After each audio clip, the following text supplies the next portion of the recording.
Today we're going to be talking about the use of PRP, or platelet-rich plasma. Platelet-rich plasma, or PRP, is when we spin the blood down, we get the top layer off the blood. It's a yellow layer that contains growth factors and the components of blood that help to stimulate hair growth, help to rejuvenate skin cells, and help to heal wounds. So you can see in our centrifuge we have already drawn our patient's blood into our test tubes, and we spin the blood down for approximately 15 minutes.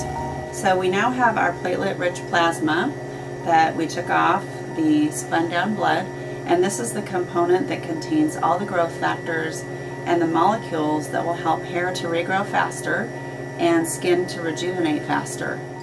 So we're going to go ahead and use the microneedling Cosmo pen on our patient today who has had a little bit of hair loss. And this will now be her third treatment. She went from having virtually no hair in this area several months ago to having really nice regrowth. Typically with hair restoration, we're doing about 3 treatments a month apart with the microneedling technique followed by PRP. This is a very comfortable procedure. We place numbing on the patient for about an hour ahead of time. They feel very little. So we trace over the area that we're trying to improve several times. And the goal is to get to the point where you see little bits of pinpoint bleeding. And when you see that, you know that you've opened up the channels into the second layer of the skin. Those channels remain open for about 15 minutes. And you've got to get the PRP on within the first 15 minutes of finishing the microneedling technique. So you can see that we've now reached the point where we have little tiny channels that have opened up into the second layer of the skin.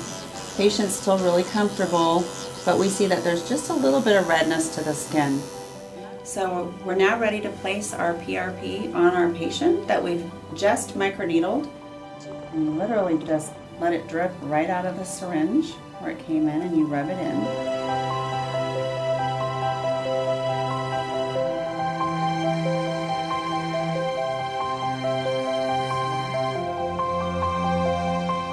So now we've completed our application of the PRP. We want it to soak in thoroughly, so we'll let the patient sit here for about 5 minutes just to absorb her own PRP. There's no pain, there's no discomfort, but there's a really nice result. We start to see hair regrowth happening really quickly within the first 2 to 3 weeks of the procedure. And when we're using it for rejuvenation of the skin, we see a really quick recovery as well as a boost in their collagen production.